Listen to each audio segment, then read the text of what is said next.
Every elementary school has a ridiculous urban legend. My school had Muppet Man, and I hated him. Muppet Man was deformed, ill-fated, plastic surgery left him with the ghastly proportions of a marionette puppet. So we stole a rainbow animal costume from the school theater and wore it everywhere. He lived in an ancient oak tree in the recess yard. Some kids claimed he lived in the branches, watching us play from camouflaged hideouts of leaves and twigs. The morbid kids say he lived in the trunk, eating caterpillar larvae and torturing the ghost of Jason Hughes. Jason Hughes wasn't an urban legend, unfortunately. He was just a tragedy, a doomed, anxious wreck cursed with ridiculously outsized glasses and an obsession with drawing. I remember feeling angry one rainy afternoon because I wanted to color with the teacher's new markers, but Jason already used all the paper in the classroom. Nobody liked him much, including me. But I don't know why. He was a sweet kid, fretful, anxious, and a little too smart for his own good, but sweet. Jason disappeared on a November evening in second grade. A few days later, a teacher found his clothes piled at the base of the schoolyard oak tree. The principal called a school assembly to make the announcement. He made it sound like the clothes had been laundered and neatly folded, but my dad, a cop at the time, a cop with the bad habit of telling his kids things nobody should have to know, told me Jason's clothes were filthy. Worse than filthy, in fact, matted with urine, feces, and blood. He told me I couldn't repeat it to anybody. I never did. It was too horrifying to even think about, let alone share. That's why I hated Muppet Man. Nobody could say his name without some snot-nosed little crap from behind the tracks saying Jason's. A horrifying schoolyard litany. That was another problem. The kids at school knew Jason was my neighbor, and they knew my dad was a cop. After weeks of hysterical interest, I was abruptly ostracized. It suited me fine. Over the past couple years, my dad had arrested the parents of at least 2 kids in my class, and they gave me hell for it. It was all right. I preferred books to people anyway, and spent every recess reading under the oak tree. Sometimes I pretended to read to Jason's ghost. Penance, I guess, for treating him so poorly. One day, in February, I got to school 2 or 3 hours late. I don't remember why. I only remember getting to school and plodding across the empty recess yard. February is a bad month in that particular corner of the world. The sky goes from polished steel in the morning to icy steel in the evening, and at night dims to a flat, watery darkness that makes my heart ache. The plants are all dead, the trees skeletal except for flourishing colonies of mistletoe. It looks like despair. The empty recess yard was no exception. Everything was gray and pale and somehow brittle, like it would crack and shatter if you touched it. The almost preternatural stillness turned that pale winter fragility into something sinister. Paranoia skirled through me suddenly. What if it was true? What if the universe was broken? What if the scene before me was a fragile husk, just waiting for a misplaced step to break into pieces? I swallowed a surge of panic and took extra care with each step, setting my foot down with excruciating gentleness. Sand crunched under my soles. Everything felt solid, but the sense of glassy fragility persisted. I fought the urge to close my eyes and walked as quickly as I dared. My path took me right past the oak tree. Black, blown glass bark glimmered faintly. Branches threw spiderweb patterns against the grim sky. They were bare except for nests of mistletoe. The tree was infested with it. Suddenly, with a disconcerting, painfully adult burst of clarity, it occurred to me. The tree was dying. I slowed to a halt, staring at it with the kind of hushed reverence you're supposed to feel in church. The tree was scary but beautiful at the same time. More than that, it was a pillar of my memory. It was visible from my schoolyard, towering over the school, my childhood, like a reassuring and eternal sentry. Except it wasn't eternal. It would be gone someday. Maybe before I left grade school, maybe sooner. My throat felt hot and tight. I took in the sight of the bare branches and tried to mentally edit out the mistletoe clusters. It was difficult. They burst from the tree thicker than summertime leaves, and they kept moving, jostled, no doubt, by the cold winter wind. Except another brutal, bleak epiphany. There was no wind. The dark mistletoe rustled and writhed like a trapped serpent. Cold air stung my eyes as they widened. Bright bursts of color flickered inexplicably among the branches, slithering through the mistletoe like a multicolored feather boa, and glittering in the sinuous rope of color, eyes. Glassy round eyes, the color of limes.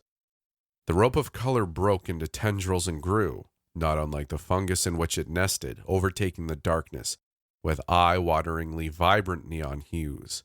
Then they twined back together, worming behind branches and mistletoe before resolving into a fluffy, ridiculously proportioned caricature of an animal, a cartoon incarnate, a Muppet.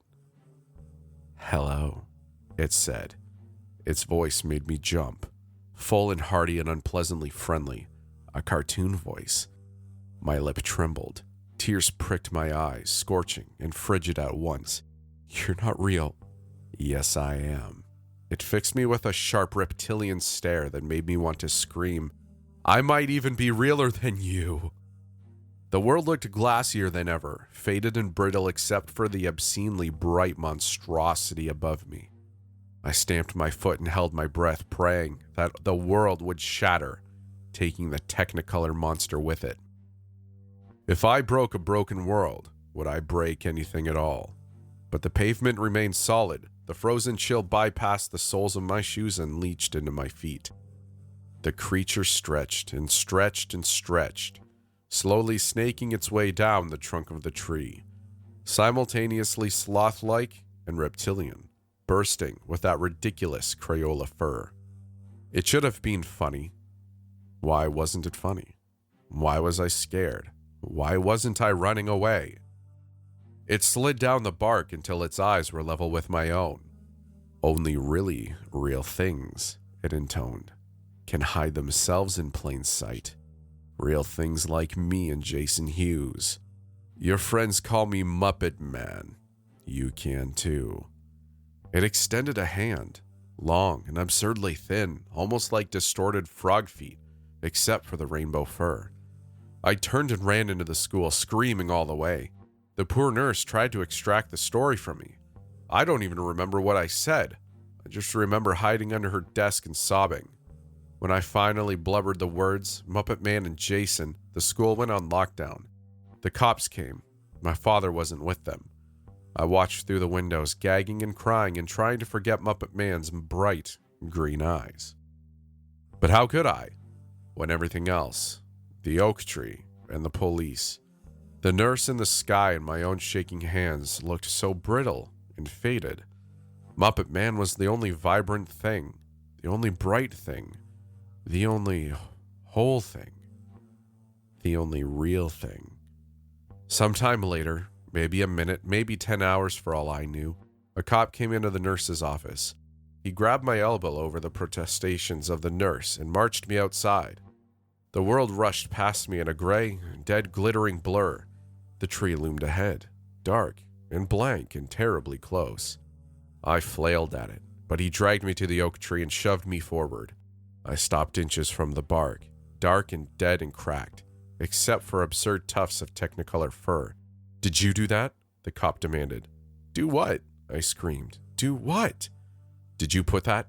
He pointed to a particularly obscene knot of neon pink fur. "On this tree?" I told him no. I told him it was Muppet Man, that I'd seen Muppet Man, that Muppet Man knew Jason, and now he knew me. The nurse sent me home shortly thereafter, and my parents packed me off to my grandparents' house in San Diego that very night. I stayed for 3 weeks. Stayed until I stopped having nightmares of Muppet Man eating Jason's bloody, crap-stained clothes while I watched, trapped by his bright eyes like a deer in headlights. I got home on a Wednesday evening. I know it was Wednesday because I remember looking at my mom's calendar, big and glossy and full of beagle puppies. It always made me smile. My parents fed me Burger King, an ice cream cake, then sent me to bed. When I pulled my covers back, I froze. Everything around me blanched, turned pale and glassy. Everything except the dirty tufts of neon bright fur on my pillow. My parents assumed I did it and yelled at me for almost an hour. but they let me sleep in their bed anyway. School was a nightmare. I spent the entire morning dreading recess. When the bell rang, I thought about throwing a tantrum just to stay in the classroom. But I'd get in trouble. My parents would be angry. I'd go to the principal's office. Besides, there'd be other kids on the playground, vibrant, living, colorful, noisy kids. All that noise and brightness might be too much for Muppet Man. I told myself these things, but still ran to the bathroom when the bell rang. I threw up, then sat in the stall until a teacher, summoned no doubt by a tattletale, came and told me I had to go outside. I dithered in the corner by the tetherball court, as far from the oak tree as I could. Even from a distance, I thought I caught a glimpse of a bright fur slithering through the branches. I decided I was seeing things. When the days finally got warmer, steel skies softening to rich blue in the daytime and Easter egg colors at night, bare branches sprouting buds, flowers growing in the planter boxes all around the school, I resumed my recess ritual of reading under the tree. I was cautious at first, but determined. Every adult in my life had me convinced that I was hallucinating. Every kid in the school knew I'd had a breakdown about Muppet Man. The taunts alone were enough to steel my resolve. Before I knew it, I was reading under the tree like always, the glassy winter horror, barely more than memory. One afternoon in April, something pulled me out of my book. I didn't know what it was at first. Maybe the kids screaming on the jungle gym, maybe the 5th grade girls gossiping a few yards away, maybe the warm breeze rustling the leaves. I looked down and gasped. Larvae crawled along my arms, the yellow-white caterpillar worms that lived in the bark, the kinds all the kids said Muppet Man loved to eat. I ran to the tetherball court and lingered until the bell rang. When I got home that afternoon, I found clusters of neon fur all over my bedroom. I ran to my mother. She lost her temper, marched me into the backyard, and told me to stay until she was done cleaning up after me. When I finished crying, I settled myself under the apricot tree and got lost in my book. As the afternoon light deepened, rich daylight giving way to copper, something snapped me out of my reverie. I looked down and saw white worms, soft and tiny and somehow wet, itching over my arms. "Hello," whispered an unpleasantly friendly voice. "Sorry, it's been so long. I guess I've been a bad friend." "I'm crazy," I whispered. I snapped my book shut and closed my eyes. Crazy, crazy, crazy. Scratchy polyester fur crumpled against my skin. "Not crazy," Muppet Man said.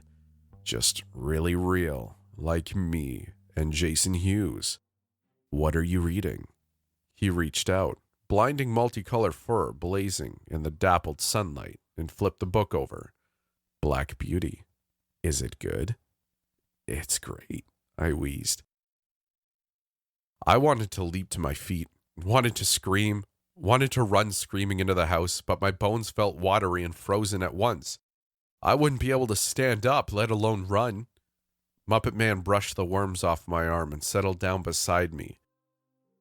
His fur made me feel itchy. I didn't look up. I already knew what I would see. That slothy dinosaur face dominated by glassy eyes that would blaze in the dying sun. I didn't want to see it. I was afraid of what would happen if I did.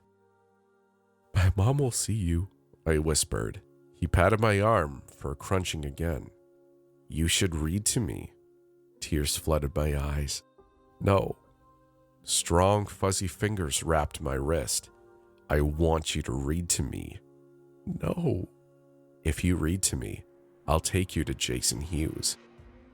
I almost scoffed. Jason Hughes with the giant glasses and the keening voice? Anxious Jason Hughes who stole all the art paper in the classroom just to draw his stupid fish and stupid beetles? Jason Hughes who'd been reduced to bloody crap-stained clothes at the base of the schoolyard tree? "Why?" I asked. "Because we're lonely," Muppet Man said. I glanced at the house, praying my mother would look out and see us. If he's lonely, he should go home. He can't. His mom doesn't like him. I pondered this briefly. I thought of my dad, my poor dad who worked himself to death with overtime, my poor dad who couldn't catch a break at work. But what if I could help him? What if I could find Jason Hughes and give my dad all the credit? When would I see Jason? "It depends," said Muppet Man, "on how well you read." I opened my book to the very first page and began to read aloud. The scrape of the sliding glass door broke my concentration shortly after. I looked up and saw my mom. My heart leapt to my throat. I spun around hopefully, but Muppet Man was gone. The next morning, I found clumps of neon fur in my dresser drawers. It clung to my pants and shirts like lint. At the end of May, I found a note on my windowsill, neatly folded construction paper printed with brightly colored marker. Come to the school tree tonight at 11. Your friend, MM. Coarse strands of yellow, pink, and blue hair sprinkled the note. I brushed them off and tucked the paper in my pocket. I wasn't stupid. I knew I couldn't go alone. I was terrified of Muppet Man, and almost as terrified of what my parents would do to me if they caught me sneaking out. So I went to my father. I showed him the note and begged until I wept. He accused me of making it all up for a while, but in the end he agreed to take me to the school at the appointed time. We lived only a few blocks away, so we walked. The evening was unseasonably cold, almost as cold as the day I first met Muppet Man. I fought back tears the entire way, clutching my father's hand with both of my own. The school gates were locked, of course, but there was a small gate hidden in a passage behind the cafeteria. It had nothing but a simple latch. The kids all knew about it, but the adults never did anything. I led my father around the perimeter of the playground, keeping close to the buildings in order to hide in the shadows. "Wait here," I whispered. He obliged, looking tired even in the darkness. I looked at the tree. It didn't look sick anymore. Leaves hid the mistletoe infestation. It looked full and healthy, the eternal century once more. I stood by the trunk and whispered, "Hello?" Something rustled among the leaves overhead. "Hello," came Muppet Man's warm, full voice. "Where's Jason?" The branches rattled and a dark, furry shape slithered down the tree. Glassy eyes caught the light of the moon and blazed. "He's inside me." Muppet Man twisted and stretched down the tree until his eyes were level with mine. No longer was he vibrant or bright. His fur was filthy, caked with mud and sand, and bare, dirty canvas replaced large swaths of the once lush neon coat. Of course he was missing fur. He'd been leaving clumps of it all over my room for months. It was a wonder he had any hair left. "What do you mean?" My voice issued a thin, wheezy whine. Muppet Man crept closer, holding me captive with his glass eyes. His long, thin fingers touched his chin and pushed, sliding into his face and pulling it up like a child removing a Halloween mask. My heart thudded, heavy and horrid as a war drum. Enormous glasses glinted in the moonlight, tragically outsized for the decayed little face underneath. Jason Hughes's rotted head was gray and so very fragile, gleaming like clouded glass under the moon. If I touched him, he would shatter. The absurd costume fell to the ground with a whisper. Dull and faded, even the eyes were dead now. The costume was dead. It had never been alive. Jason's empty sockets bulged, then broke and split apart with a series of soft, papery pops. Something roiled inside, thick and dark and gleaming with 1,000 dim lights and colors I couldn't name. The world flipped, and cold playground sand dug into my face. My dad's scream shattered the glassy silence. Perhaps it shattered Jason's poor dead face too. I curled up and lay still as my dad screamed and sirens wailed in the distance. The ruined costume went into an evidence locker. Jason himself was laid to rest several weeks later. They held onto the body as long as they did in order to find out what happened to him.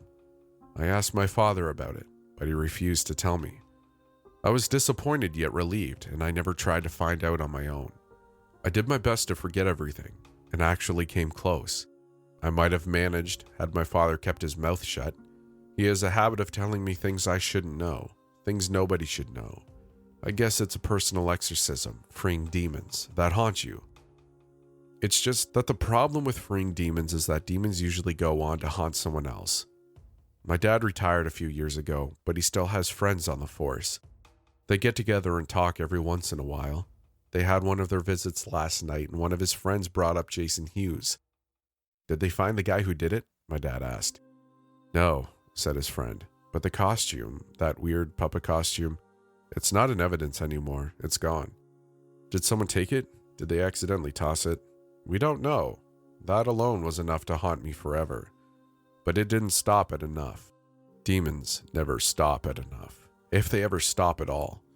I know this because when I got up this morning, I found dirty tufts of neon fur scattered all across my bedroom floor.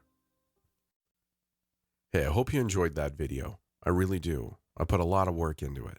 Now, let me just do a little bit of a shameless self-promotion here. If I haven't been doing that enough already, head on over to Twitter, and you can find me at S_A_midnight, and that's where I generally post my thoughts on, upcoming videos, any collaborations I'm doing.